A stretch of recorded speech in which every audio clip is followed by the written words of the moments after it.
Il est tout pour toi. 17h00 dans le studio de Christ Radio, nous sommes le 2 août 2021 et nous réfléchissons ensemble sur l'Église. Notre réflexion sur l'Église qu'on a entamée déjà depuis quelques jours, avec notamment Éphésiens chapitre 4, une seule foi, un seul Seigneur, un seul baptême. Et puis Éphésiens chapitre 5, Marie, aimez vos femmes comme le Christ a aimé l'Église et s'est livré pour elle. Il est mort pour son Église. Il l'a rendue sainte et sans tache. Et en réfléchissant sur l'Église, on a réfléchi et forcément, on ne peut pas parler d'Église sans parler de Pierre. Je crois que, honnêtement parlant, toute personne qui a lu l'Évangile au moins une fois dans sa vie, s'il a lu même 2 fois ou 10 fois ou 20 fois, c'est clair que la personne de Pierre est liée directement à l'Église du Christ. Alors, on a vu différents passages, on a pris par exemple, moi je vous rappelle pour l'infaillibilité pontificale par exemple, j'aime beaucoup prendre d'abord Matthieu chapitre 23. Les scribes et les pharisiens sont assis dans la chaire de Moïse, faites ce qu'ils vous disent mais ne faites pas ce qu'ils font. Donc Jésus-Christ lui-même dans Matthieu 23 montre bien que la chaire de Moïse, donc là où on enseigne la doctrine de Moïse, l'enseignement est un enseignement qui est saint. Il y a une infaillibilité par rapport à l'enseignement de la doctrine de Moïse, des scribes et des pharisiens, même si eux sont des pécheurs et des bandits. Ce que dit Matthieu 23, premier verset. Les scribes et les pharisiens sont assis dans la chaire de Moïse, donc là où on enseigne la doctrine de Moïse, faites ce qu'ils vous disent mais ne faites pas ce qu'ils font. Et donc la doctrine de Moïse est infaillible, même si ceux qui enseignent cette doctrine sont faillibles. Et Jésus-Christ va dire la même chose pour Pierre dans Luc 22, 32. J'ai prié pour toi, Pierre, afin que ta foi ne défaille pas. Et quand tu seras revenu, raffermis tes frères. Et il y a une prière spéciale de Jésus-Christ pour que la foi de Pierre ne défaille pas. Et forcément, on a vu d'abord que Jésus-Christ a changé le nom de Simon en Pierre, Jean 1, 40, 42. Ensuite, Pierre, tu es Pierre, cette pierre, je bâtirai mon église et les portes de la mort ne pourront rien contre elle. Je te donnerai les clés du royaume des cieux, etc., etc. Donc on voit bien qu'il y a un lien avec Pierre. On avait vu Jean 10, 11, Jésus-Christ dit, je suis le bon berger. Et à la résurrection, dans Jean 21, 15, il dit à Pierre 3 fois, sois le berger de mon troupeau. Et c'est donc bien Pierre qui devient berger du troupeau du Christ. On voit bien qu'il y a un lien particulier entre l'église et Pierre. Il faut croire que quand même toute personne honnête dans les Saintes Écritures est obligée de le reconnaître. Et cette église, donc, c'est l'église que le Christ a voulu, qui est bâtie sur Pierre, qui n'est pas, premièrement, le corps mystique du Christ. C'est une église institution dans laquelle il y a, si on regarde le début des Actes des Apôtres, relisons même le début des Actes des Apôtres, acte 2, on va voir à partir du verset 40 quelque chose là. Ils persévéraient dans l'enseignement des apôtres. C'est pas tout le monde qui persévérait dans l'enseignement des apôtres. Il y avait des gens qui suivaient l'enseignement des apôtres, et c'est eux qui faisaient partie de l'église. Dans la communion fraternelle, dans la fraction du pain et dans les prières. La crainte s'emparait de chacun et il se faisait beaucoup de prodiges et de signes par les apôtres. Tous ceux qui avaient cru étaient ensemble et avaient tout en commun. Et ceux qui avaient cru formaient l'Église. Et ils mettaient leurs choses en commun. On donnait un terrain à l'Église, on donnait une maison à l'Église. On sait ce qu'est l'Église. L'Église, ce n'est pas le corps mystique du Christ. C'est un ensemble de chrétiens qui sont là et qui acceptent de proclamer la foi en Jésus-Christ, les disciples du Christ. Ils vendaient leurs biens et leurs possessions et ils en partageaient le produit entre tous selon les besoins de chacun. Chaque jour avec persévérance, ils étaient au temple d'un commun accord, ils rompaient le pain dans les maisons. Pas dans toutes les maisons, dans les maisons des chrétiens. Donc, on voit bien que l'Église, c'est d'abord une communauté, une institution. C'est d'abord des gens qui se réunissent. Alors, j'insiste parce que je crois qu'il faut qu'on comprenne que la première conception qu'on a de l'Église, forcément, ce n'est pas le bâtiment, même si l'Église aussi, c'est un bâtiment. Le mot église est aussi dit pour le bâtiment. Je vais à l'église. Et on sait que tu vas à la paroisse. On parle de l'église Saint-Pierre et Saint-Paul. Oui, elle a un nom, c'est l'église. Alors cette église, ce n'est pas le corps mystique du Christ, ce n'est pas l'église des nominations, c'est le lieu dans lequel on se retrouve pour célébrer l'Eucharistie. Donc, on réfléchit un petit peu sur tous ces thèmes, on réfléchira aussi sur l'église corps mystique du Christ. En comprenant que l'église corps mystique du Christ, ce n'est pas l'ensemble de tous ceux qui sont nés de nouveau. C'est l'ensemble de toutes les personnes de bonne volonté, même qui ne sont pas nées de nouveau et qui se retrouveront au ciel une fois qu'ils auraient été jugés par Dieu. Mais on y reviendra avec Matthieu chapitre 25, verset 31 et suivant. Donc nous, on avait insisté plutôt sur Pierre, la personne de Pierre, le premier dans la liste des 12 apôtres, comme on l'a vu, Jean 10, 11, je suis le bon berger, Jean 21, 15, sois le berger de mon troupeau. Et puis, surtout le passage dans Matthieu 16, 18, Pierre, tu es Pierre, cette pierre, je bâtirai mon église. Et on avait vu ce matin, donc à 10h30, que l'Église va commencer à se prendre en main et l'Église va commencer à s'organiser. Alors, l'Église va être persécutée jusqu'en 313, au moment où l'empereur Constantin va donner cet édit de Milan qui va permettre à l'Église catholique d'avoir pignon sur rue, parce que jusqu'en 313, l'Église catholique sera énormément persécutée. Aussi bien à Jérusalem, rappelez-vous Actes chapitre 12, Hérode va faire tuer Jacques, le frère de Jean. Il a vu que ça plaisait à ces gens, et donc il a fait arrêter ensuite Pierre. Il a persécuté l'Église. Et à Jérusalem, on persécutait l'Église. Quand ils sont arrivés à Rome aussi, on persécutait l'Église. Et pendant 3 bons siècles, on a persécuté l'Église. Et en 313, donc Constantin va écrire un document dans lequel il va dire, à partir d'aujourd'hui, nous ne persécuterons plus l'Église catholique. Les catholiques pourront s'exprimer comme ils veulent. Ils peuvent sortir déjà des catacombes. Ils peuvent commencer à construire des lieux pour faire le culte. Il n'y a plus de problème. Il n'y a plus de persécution des catholiques. Je vous rappelle qu'à cette époque-là, tous les catholiques étaient chrétiens et tous les chrétiens étaient catholiques.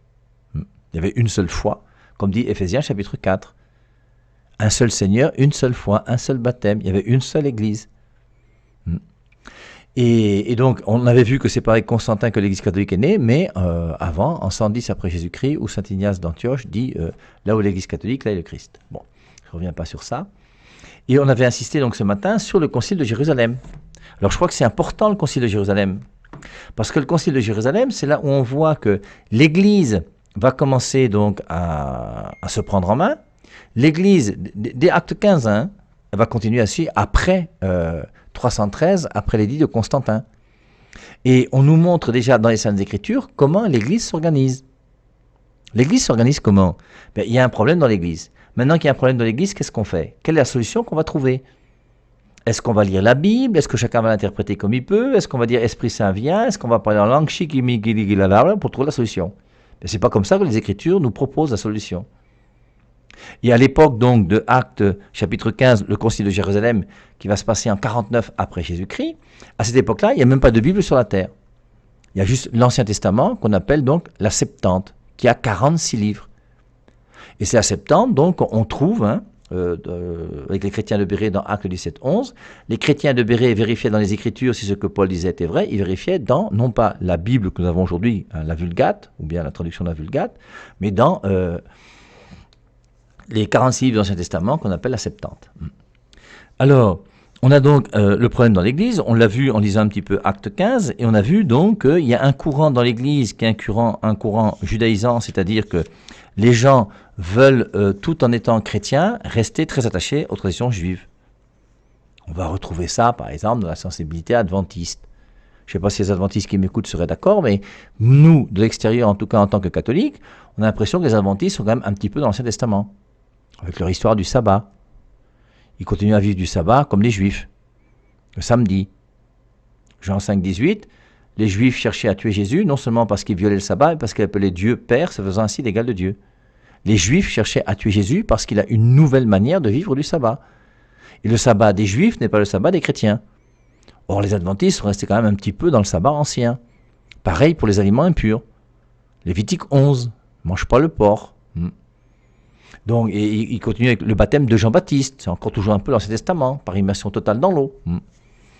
Donc, et alors, dans l'Église, à l'origine, il y a eu ce débat qui a existé. Et dans l'Église de l'origine, parce que c'est la plupart des gens qui sont devenus chrétiens, c'est d'abord des Juifs. Et étant juifs, donc, ils ont voulu favoriser leur culture juive par rapport à cet enseignement chrétien qui est donné par Jésus-Christ. Et la question qu'on s'est posée, c'est est-ce qu'on peut recevoir le baptême sans être circoncis? On avait lu ça au début de Actes chapitre 15. On ne va pas relire tout Acte 15, mais Acte 15, c'est un passage très important. Le concile de Jérusalem, c'est très important.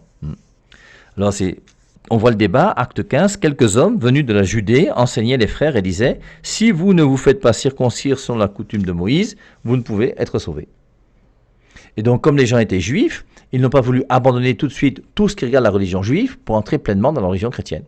Il a fallu du temps pour qu'on comprenne ce qu'on doit garder de la religion juive et ce qu'on peut mettre de côté dans la religion juive.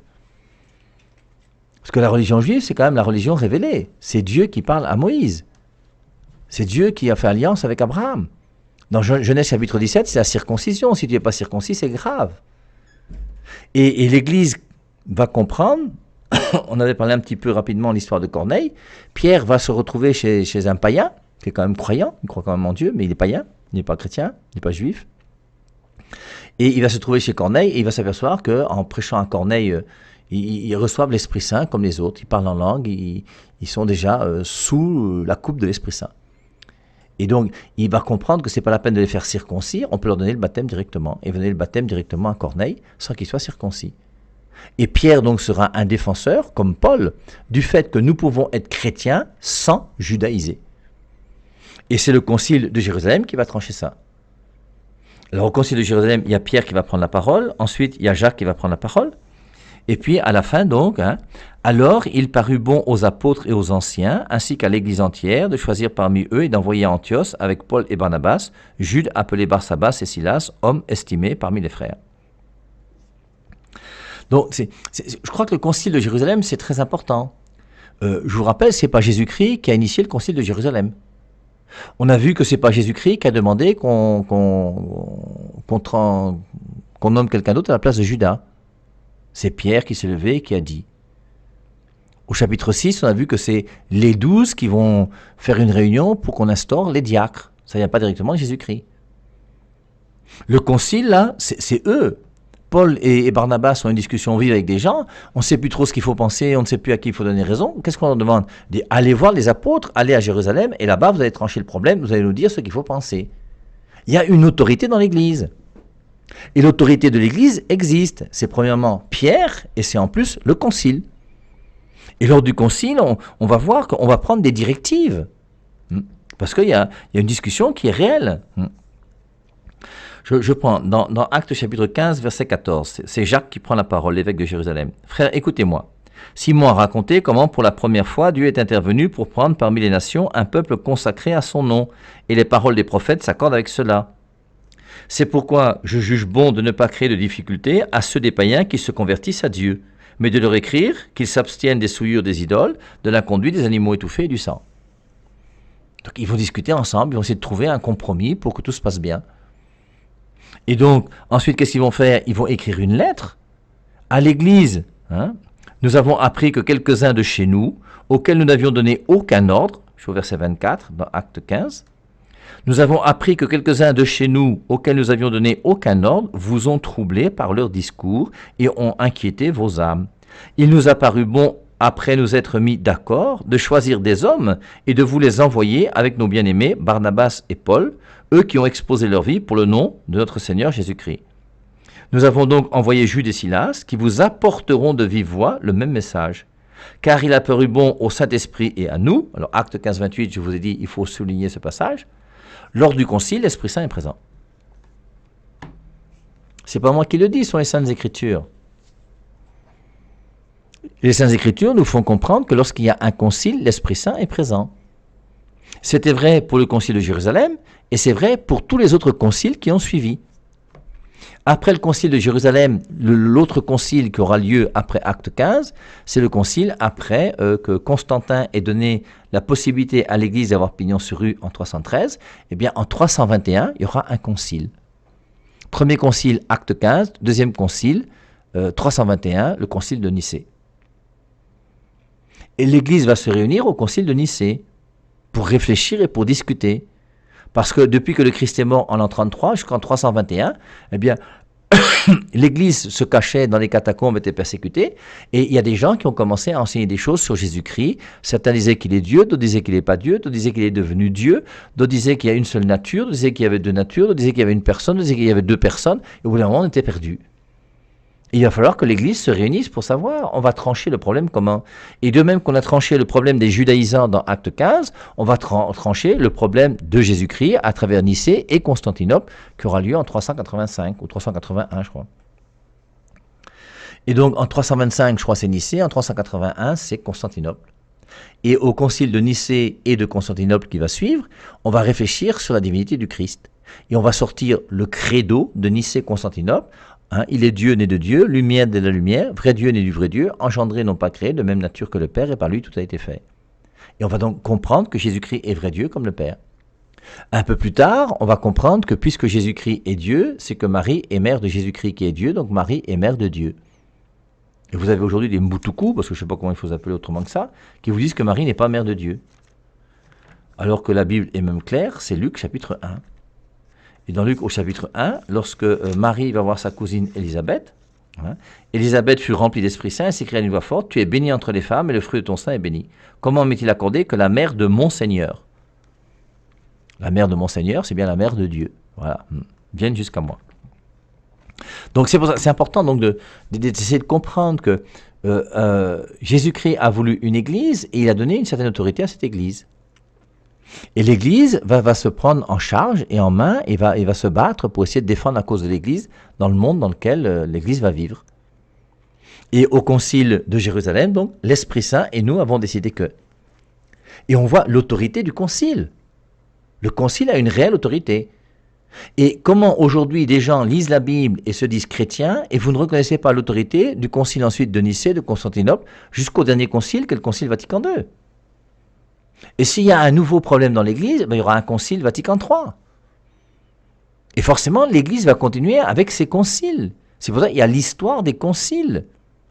Et quelqu'un qui dit respecter les Écritures ne peut pas ne pas respecter les conciles. Les conciles sont plus importants que l'Écriture. Le concile, c'est Acte 15-28, l'Esprit Saint, et nous avons décidé que.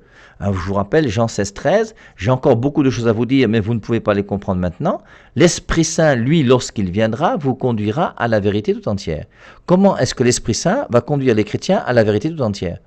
À travers les conciles. Et l'Esprit Saint conduit l'Église à travers les conciles. C'est pour ça que l'Esprit Saint est le chef de l'Église. Et on avait posé une question sur Borgia. Le pape Borgia est un pape qui avait une vie de patachon bizarre, mais il n'a jamais fait une erreur doctrinale. Pourquoi? Parce que ce n'est pas un homme qui dirige l'Église, c'est l'Esprit Saint. Et l'Esprit Saint qui conduit à la vérité tout entière, l'Église n'a jamais eu enseigné officiellement de mensonges en tant qu'elle est responsable de la vérité. 1 Timothée 3,15, l'Église des colonnes et appui de la vérité. Donc on voit dans les Saintes Écritures comment Jésus-Christ a voulu, avec l'Esprit Saint, que les conciles soient là pour nous permettre de mieux comprendre ce qu'est notre foi. Refuser un concile, c'est grave. Vous avez des églises qui acceptent les 4 premiers conciles, les 7 premiers conciles, et après qui les refusent. Vous avez les gens qui sont plutôt intégristes, qui ont accepté tous les conciles, sauf le concile Vatican II. Mais comment un homme qui respecte Jésus-Christ et les Saintes Écritures peut refuser un concile? L'Esprit Saint et nous avons décidé que c'est à toi de te mettre à l'école de l'Esprit Saint et non pas l'Esprit Saint à se mettre à ton école. Et c'est pour ça, moi, dès qu'il y aura le prochain concile qu'il y aura, moi je vais être d'accord avec ce concile-là, je ne peux même pas discuter. Ça fait partie de ma foi. Ma foi repose, oui, sur l'Église. Matthieu 28-20, je suis avec vous chaque jour jusqu'à la fin des temps. Et Jésus-Christ est avec nous chaque jour. Et il est avec son Église, avec l'Esprit Saint, et il continue à diriger cette Église qui est l'Église catholique, qui enseigne la même doctrine depuis 2000 ans. Alors, d'ailleurs, c'est intéressant de voir, vous voyez que pour moi, le concile a une autorité plus importante que la Bible. Alors, je reviens à mon ami, Scott Hahn. Je pense que vous connaissez ce livre, De la foi de Luther à la foi de Pierre. Et ce pasteur, donc protestant, a commencé à réfléchir comme pasteur, en lisant la Bible, en préparant ses prédications, et il s'est aperçu, en cherchant honnêtement la vérité, que ce que son Église enseignait n'est pas très juste. Et il va commencer à comprendre que ce que Martin Luther a enseigné en disant « sola fide, seule la foi sauve », que ce n'était pas vrai. Et de fait, la Bible est contre le sola fide de Martin Luther. Je vous rappelle, Jacques chapitre 2, verset 24, vous relirez si vous voulez, pour montrer que sans les œuvres, la foi ne sert pas à grand-chose. Ce n'est pas la foi seule qui sauve, c'est la foi et les œuvres. Et Martin Luther a enseigné une hérésie. Il s'est aperçu donc que les œuvres, c'était quelque chose qui était important. Et ensuite, il lui restait un autre domaine, c'est le sola scriptura, seule la Bible. Et donc, il est allé rencontrer un très grand théologien, là aux États-Unis où il était. Je vous lis le passage. C'est dans Rome Sweet Home, à la page 73. Livre que je vous recommande, ça coûte 2000 francs. Durant le voyage de retour, je discutais encore davantage avec le révérend Getzner. Je lui demandais de m'indiquer où la Bible enseignait la sola scriptura. Donc, dans quel passage biblique peut-on trouver un verset qui dit que seule la Bible est la parole de Dieu? Puisque tous les non-catholiques ont une foi qui repose sur un dogme, je rajoute encore idiot et bête, un dogme qui n'est pas intelligent, une non-vérité, mais qui est un dogme pour tous les non-catholiques, c'est pour ça que tous les non-catholiques sont malheureusement dans l'erreur, ce dogme qui dit que seule la Bible est la parole de Dieu. Je rappelle que la Bible est née en l'an 400. Et de l'an 0 jusqu'à l'an 400, il n'y avait pas la Bible. La seule Bible qui existait, c'était l'Ancien Testament, qui était la Septante, qui avait 46 livres. Et quand Saint Étienne est mort et qu'il a été lapidé, il avait la foi en Jésus-Christ, mais il n'y avait pas le Nouveau Testament. D'ailleurs, quand Saint Étienne est mort, Matthieu n'avait pas écrit son évangile, ni Marc, ni Luc, ni Jean. Quand Jésus-Christ lui-même est mort, d'ailleurs, les évangiles n'existaient pas. Ils n'étaient pas encore écrits. Donc, et alors il demande où est-ce que la Bible enseigne la sola scriptura, puisque les non-catholiques croient que seule la Bible est la parole de Dieu, et que tout ce que je crois doit être biblique. Il ne me cita aucun nouvel argument. Au lieu de cela, il me posa une question. Scott, tu es bien d'accord que nous possédons dans l'Écriture la parole de Dieu inspirée et sans erreur, alors qu'avons-nous besoin de plus? Je répliquai, je ne pense pas, mon révérend, que la question principale porte sur nos besoins. Mais puisque vous me posez la question, je vais vous livrer mon sentiment. C'est quand même intéressant, c'est un grand théologien avec qui il discute. Et il lui dit, montre-moi où est-ce que la Bible enseigne que seule la Bible est la parole de Dieu. Il me pose la question, Scott, tu es bien d'accord que nous possédons dans l'Écriture la parole de Dieu inspirée et sans erreur, alors qu'avons-nous besoin de plus? Je répliquais, je ne pense pas, mon révérend, que la question principale porte sur nos besoins, mais puisque vous me posez la question, je vais vous livrer mon sentiment. Depuis la Réforme, plus de 25 000 confessions protestantes sont apparues. Depuis que Martin Luther a dégamé, moi c'est ce que je vais dire, parce que c'est un déformateur et non pas un réformateur, depuis que les gens se sont mis à l'école de Martin Luther est à l'origine de 25 000 églises chrétiennes différentes. Puisque lorsqu'il dit que seule la Bible est la parole de Dieu, il dit que donc si vous voulez lisez la Bible, et en lisant la Bible, vous découvrirez la parole de Dieu. Et comme chacun peut interpréter la Bible à sa manière, chacun va lire la Bible à sa manière, pensant avoir l'Esprit Saint, et chacun va commencer à avoir son interprétation de sa Bible, qui donnera sa parole de Dieu et qui fera son Église. Je pense que c'est simple, que tout le monde comprend très facilement, non? Depuis la Réforme, plus de 25 000 confessions protestantes sont apparues et des experts nous disent qu'il s'en forme actuellement 5 nouvelles chaque semaine. Donc on peut être à 50 000 églises chrétiennes aujourd'hui. D'accord, regardez à Yaoundé combien d'églises chrétiennes il y a depuis 25 ans. Ça pullule partout, même des voisins et des voisines aujourd'hui qui font Amen, Alléluia la nuit, qui vous empêchent de dormir. Ça pullule partout les églises aujourd'hui. Chacune d'elles prétend suivre l'Esprit Saint et la signification évidente de l'Écriture. Je crois que c'est le bon sens. Et tout le monde peut s'apercevoir que aujourd'hui, l'Esprit Saint et la Bible donnent 50 000 églises chrétiennes. Est-ce que vraiment c'est quelque chose de formidable et de génial? Et est-ce que vous pensez que c'est conforme à ce que dit Éphésiens 5, 25 quand il est dit que le Christ est mort pour son Église, il l'a rendue une sainte et sans tache? Aujourd'hui, l'Église est 50 000. Elle est divisée. On n'est pas d'accord ensemble. On a pourtant grosso modo une même Bible, sauf qu'eux ils ont 66 livres, nous on 73, et chacun interprète la Bible à sa manière. Et chacun interprète avec son Esprit Saint, en étant sûr que son Esprit Saint le met dans sa vérité à lui, alors qu'on a plein de vérités différentes. C'est le bordel, les gars, que les choses soient claires. C'est pas sérieux cette histoire.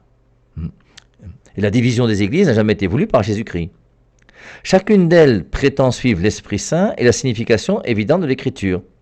Alors Dieu sait à quel point nous devons avoir besoin de quelque chose de plus.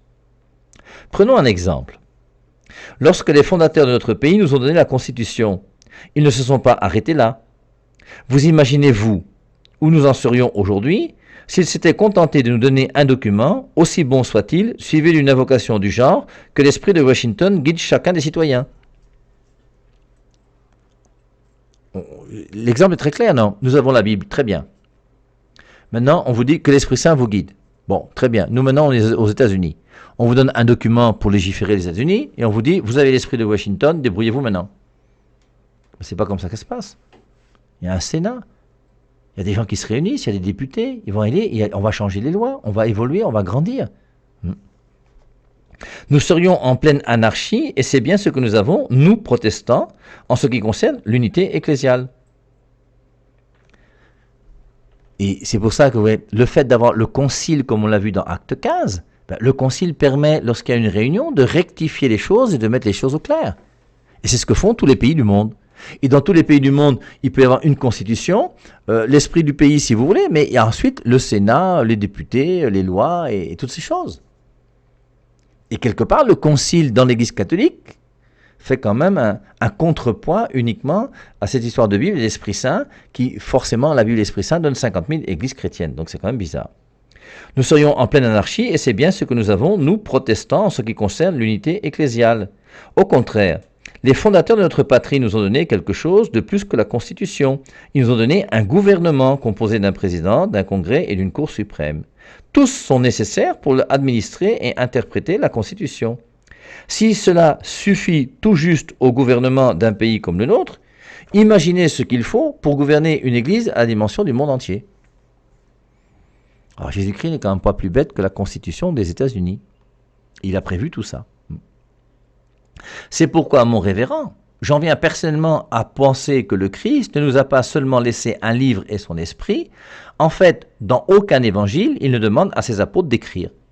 D'ailleurs, à peine la moitié d'entre eux ont écrit l'un ou l'autre des livres qui constituent le Nouveau Testament. Ce que le Christ a dit à Pierre, c'est « Sur cette pierre, je bâtirai mon Église, et les portes de l'enfer ne prévaudront pas contre elle. » Par conséquent, le bon sens m'incite à penser que Jésus nous a laissé son Église composée d'un pape, d'évêques et de conciles, qui tous sont nécessaires pour administrer et interpréter l'Écriture. Le révérend Getzner réfléchit un moment. Tout cela est très intéressant, Scott. Mais tu as dit que tu pensais que ce n'était pas la question primordiale. Alors c'est quoi, selon toi, la question primordiale? Mon révérend, je pense que la question primordiale est est-ce que l'Écriture sainte nous enseigne au sujet de la parole de Dieu? Je pense que la question primordiale est ce que l'Écriture sainte nous enseigne au sujet de la parole de Dieu, car il n'y a aucun endroit où elle réduit la parole de Dieu à la seule Écriture sainte. Au contraire, la Bible nous dit à plusieurs endroits que la parole de Dieu qui fait autorité se trouve dans l'Église, dans sa tradition. 2 Thessaloniciens 2,15, « Frères, demeurez fermes et gardez les traditions que vous avez reçues de nous, soit de vive voix, soit par lettre. » 2 Thessaloniciens 3,6, « Éloignez-vous de tout frère qui ne vit pas selon la tradition que vous avez reçue de nous. » Et la tradition, c'est une tradition qui implique l'enseignement oral et l'enseignement écrit. Ce n'est pas seulement les Écritures, il y a une tradition qui existe. Donc la parole de Dieu qui fait autorité se trouve dans l'Église, dans sa tradition, 2 Thessaloniciens 2,15, 2 Thessaloniciens 3,6, sa prédication et son enseignement, 1 Pierre 1,25, 2 Pierre 1, 20, 21. Alors 2 Pierre 1, 20, 21, c'est la Bible n'est pas objet d'interprétation particulière, parce que tu ne peux pas interpréter la Bible seule, parce que c'est l'Esprit Saint qui a inspiré les gens. Matthieu 18, 17, je suppose que c'est. C'est pourquoi je pense que la Bible appuie le principe catholique du solum verbum Dei, c'est-à-dire la parole de Dieu seule. Ce n'est pas la Bible seule, c'est la parole de Dieu seule. C'est pour ça qu'il faut faire la distinction entre Bible et parole de Dieu, comme le fait Scott Hahn. Le révérend Getzner continuait pourtant à affirmer que la tradition catholique, les papes et les conciles œcuméniques enseignaient tout ce qui est contraire à l'Écriture sainte. Ce qui est contraire à quelle interprétation de l'Écriture, demandai-je? D'ailleurs, les historiens de l'Église s'entendent pour dire que nous tenons le Nouveau Testament du concile d'Hippone en 393 et du concile de Carthage en 397, lesquels ont transmis leurs décisions à Rome pour les faire approuver par le pape. Ce sont des conciles qui ont déterminé le nombre de livres qu'il y a dans le Nouveau Testament et dans la Bible. C'est l'autorité du concile, et le concile a autorité sur la Bible. Ce qui est contraire à quelle interprétation de l'Écriture, demandai-je. D'ailleurs, les historiens de l'Église s'entendent pour dire que nous tenons le Nouveau Testament du concile d'Hippone en 394 et du concile de Carthage en 397, lesquels ont transmis leurs décisions à Rome pour les faire approuver par le pape. C'est donc une bien longue période entre l'an 30 et l'an 393 de privation du Nouveau Testament, n'est-ce pas? À cette époque, il y avait bien d'autres livres que certains responsables de communautés considéraient comme inspirés, tels l'Épître de Barnabé, le Pasteur d'Hermas et les Actes de Paul. Il y avait aussi plusieurs livres du Nouveau Testament, comme la deuxième lettre de Pierre, la lettre de Jude et d'Apocalypse, que certains estimaient devoir être exclus. Alors, auprès de qui devrions-nous chercher une décision fiable et définitive si l'Église n'enseigne pas avec une autorité infaillible? Le révérend Getzner répliqua calmement. les papes, les évêques et les conciles peuvent commettre des erreurs, et en commettent. Comment peux-tu penser, Scott, que Dieu rende Pierre infaillible? Je réfléchis un instant. Eh bien, mon révérend, les protestants et les catholiques sont d'accord sur le fait que Dieu a certainement rendu Pierre infaillible, au moins dans certaines occasions, par exemple lorsqu'il écrivit la première et la seconde épître de Pierre. Alors si Dieu a pu le rendre infaillible quand il enseignait avec autorité par écrit, pourquoi ne pourrait-il pas le prévenir contre des erreurs lorsqu'il enseignait avec autorité en personne? De la même façon, si Dieu a pu le faire pour Pierre et pour les autres apôtres qui ont écrit l'Écriture sainte, pourquoi ne pourrait-il pas le faire aussi pour leurs successeurs? Surtout s'il entrevoyait l'anarchie qui s'ensuivrait et s'il ne le faisait pas. D'ailleurs, mon révérend, comment pouvons-nous avoir l'assurance que les 27 livres du Nouveau Testament sont l'infaillible parole de Dieu, si ce sont des conciles de l'Église et des papes faillibles qui en ont dressé la liste? Alors j'en profite moi pour vous citer Luc 22, 32, où Jésus-Christ dit « J'ai prié pour toi, Pierre, afin que ta foi ne défaille pas. Et quand tu seras revenu, raffermis tes frères. » Et on voit dans ce passage que Jésus-Christ a prié d'une manière spéciale pour que la foi de Pierre soit infaillible. Alors, je continue.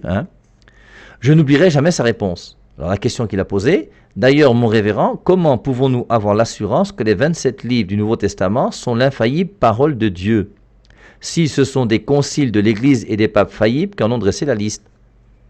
Parce que vous vouliez ou non, vous les non-catholiques, le Nouveau Testament vient de chez nous. Et c'est les conciles de chez nous. C'est bizarre, parce qu'après on dit que l'Église ne vaut rien, que les conciles sont du mensonge, mais vous acceptez quand même que le concile a discerné 27 livres qui sont inspirés par Dieu. Alors, la réponse, je vous donne quand même la réponse de ce grand théologien.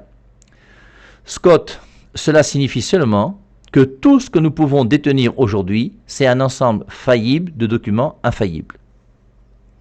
Alors je reprends, et puis je vais vous laisser réfléchir, parce que ça vaut la peine de réfléchir sur cette affirmation d'un grand théologien protestant, pour dire ce que c'est que la Bible. Et pour lui, quelle est la raison pour laquelle il croit en la Bible et il croit que la Bible est la seule parole de Dieu importante? Et voici sa réponse. Scott, cela signifie seulement que tout ce que nous pouvons détenir aujourd'hui, c'est un ensemble faillible de documents infaillibles. Voilà la définition donnée par ce très révérend Jetzner à Scott Hahn. Et on comprend pourquoi Scott Hahn a préféré devenir catholique. Parce que chez nous les catholiques, c'est quand même beaucoup plus simple. On a le concile qui reconnaît les livres, on les traduit et puis c'est terminé. En 393, 397 et en l'an 400, Saint Jérôme traduit tout ça en latin, ça donne la Vulgate, la Bible de 73 livres.